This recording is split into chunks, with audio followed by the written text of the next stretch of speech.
Good morning. This is a good day because once again we're seeing what's possible with strong American diplomacy. As I said in my State of the Union address, ensuring the security of the United States and the safety of our people demands a smart, patient, and disciplined approach to the world. That includes our diplomacy with the Islamic Republic of Iran. For decades, our differences with Iran meant that our governments almost never spoke to each other. Ultimately, that did not advance America's interests. Over the years, Iran moved closer and closer to having the ability to build a nuclear weapon. But from Presidents Franklin Roosevelt to John F. Kennedy to Ronald Reagan, the United States has never been afraid to pursue diplomacy with our adversaries. And as President, I decided that a strong, confident America could advance our national security by engaging directly with the Iranian government.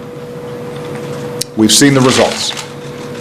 Under the nuclear deal that we, our allies and partners, reached with Iran last year, Iran will not get its hands on a nuclear bomb. The region, the United States, and the world will be more secure. As I've said many times, the nuclear deal was never intended to resolve all of our differences with Iran, but still, engaging directly with the Iranian government on a sustained basis for the first time in decades has created a unique opportunity, a window, to try to resolve important issues.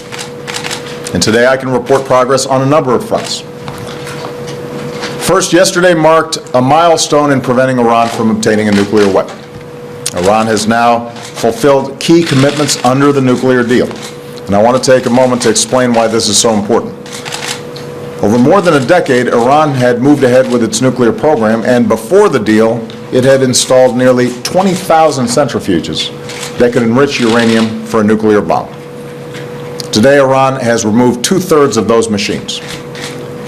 Before the deal, Iran was steadily increasing its stockpile of enriched uranium, enough for up to 10 nuclear bombs. Today, more than 98% of that stockpile has been shipped out of Iran, meaning Iran now doesn't have enough material for even one bomb. Before, Iran was nearing completion of a new reactor capable of producing plutonium for a bomb. Today, the core of that reactor has been pulled out and filled with concrete, so it cannot be used again. Before the deal, the world had relatively little visibility into Iran's nuclear program. Today, international inspectors are on the ground, and Iran is being subjected to the most comprehensive, intrusive inspection regime ever negotiated to monitor a nuclear program. Inspectors will monitor Iran's key nuclear facilities 24 hours a day, 365 days a year. For decades to come, inspectors will have access to Iran's entire nuclear supply chain. In other words, if Iran tries to cheat, if they try to build a bomb covertly, we will catch them. So the bottom line is this: whereas Iran was steadily expanding its nuclear program, we have now cut off every single path that Iran could have used to build a bomb. Whereas it would have taken Iran 2 to 3 months to break out with enough material to rush to a bomb, we've now extended that breakout time to a year. And with the world's unprecedented inspections and access to Iran's program, we'll know if Iran ever tries to break out. Now that Iran's actions have been verified, it can begin to receive relief from certain nuclear sanctions and gain access to its own money that had been frozen. And perhaps most important of all, we've achieved this historic progress through diplomacy without resorting to another war in the Middle East. I want to also point out that by working with Iran on this nuclear deal, we were better able to address other issues. When our sailors in the Persian Gulf accidentally strayed into Iranian waters, that could have sparked a major international incident. Some folks here in Washington rushed to declare that it was the start of another hostage crisis. Instead, we worked directly with the Iranian government and secured the release of our sailors in less than 24 hours. And this brings me to a second major development. Several Americans, unjustly detained by Iran, are finally coming home. In some cases, these Americans faced years of continued detention, and I've met with some of their families.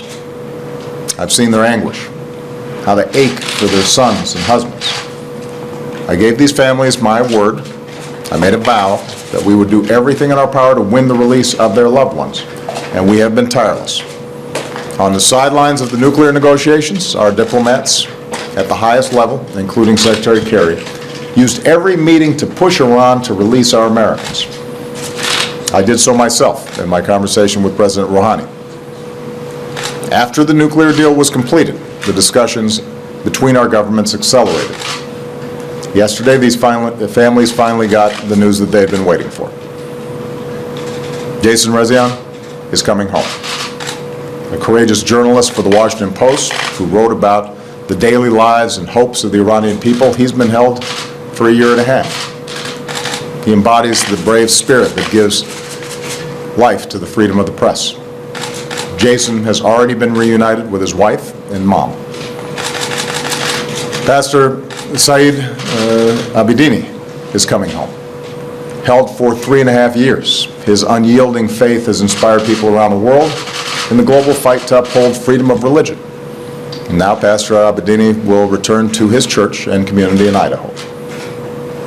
Amir Hekmati is coming home, a former sergeant in the Marine Corps. He's been held for 4.5 years. Today, his parents and sisters are giving thanks in Michigan. 2 other Americans unjustly detained by Iran have also been released. Nusratollah Hosravi Rudsari and Matthew Trithvitik, an Iranian who was in Iran as a student. Their cases were largely unknown to the world, but when Americans are freed and reunited with their families, that's something that we can all celebrate. So I want to thank my national security team, especially Secretary Kerry, Susan Rice, my national security advisor, Brent McGurk, Avril Haines, Ben Rhodes. Our whole team worked tirelessly to bring our Americans home, to get this work done. And I want to thank the Swiss government, which represents our interests in Iran, for their critical assistance. And meanwhile, Iran has agreed to deepen our coordination as we work to locate Robert Levinson, missing from Iran for more than 8 years. Even as we rejoice in the safe return of others, we will never forget about Bob. Each and every day, but especially today, our hearts are with the Levinson family, and we will not rest until their family is whole again. In a reciprocal humanitarian gesture, 6 Iranian Americans and 1 Iranian serving sentences or awaiting trial in the United States are being granted clemency. And these individuals were not charged with terrorism or any violent offenses. They're civilians, and their release is a one-time gesture to Iran, given the unique opportunity offered by this moment and the larger circumstances at play. And it reflects our willingness to engage with Iran to advance our mutual interests, even as we ensure the national security of the United States. So, nuclear deal implemented. American families reunited.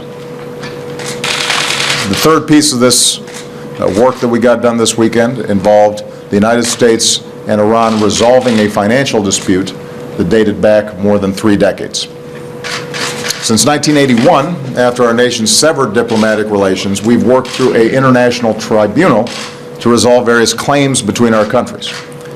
The United States and Iran are now settling a long-standing Iranian government claim against the United States government. Iran will be returned its own funds, including appropriate interest, but much less than the amount Iran sought. For the United States, this settlement could save us billions of dollars that could have been pursued by Iran, so there was no benefit to the United States in dragging this out. With your nuclear deal done, prisoners released, the time was right to resolve this dispute as well. Of course, even as we implement the nuclear deal and welcome our Americans home, we recognize that there remain profound differences between the United States and Iran. We remain steadfast in opposing Iran's destabilizing behavior elsewhere, including its threats against Israel and our Gulf partners, and its support for violent proxies in places like Syria and Yemen.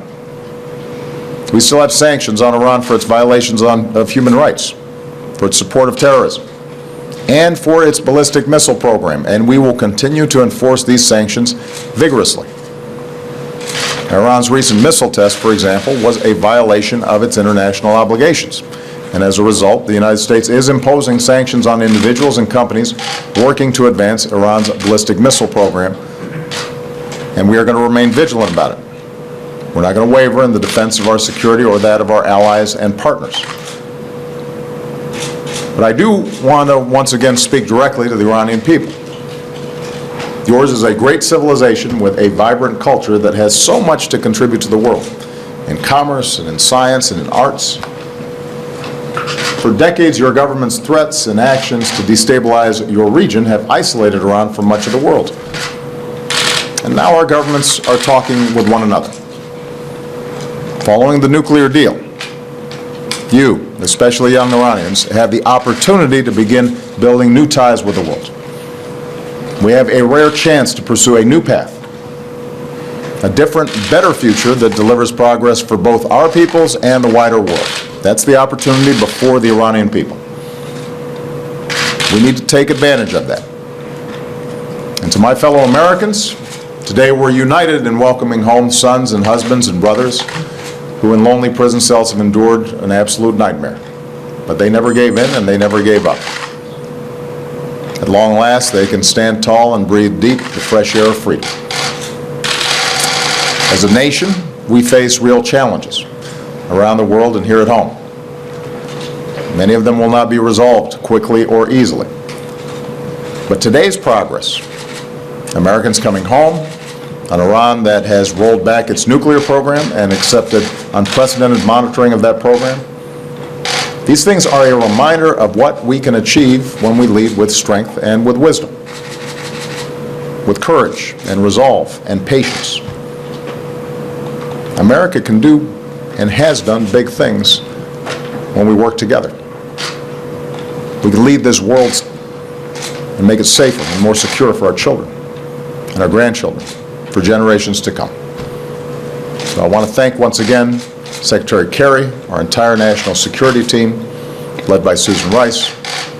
I'm grateful for all the assistance that we received from our allies and partners, and I am hopeful that this signals the opportunity, at least, for Iran to work more cooperatively with nations around the world to advance their interests and the interests of people who are looking for peace and security for their families.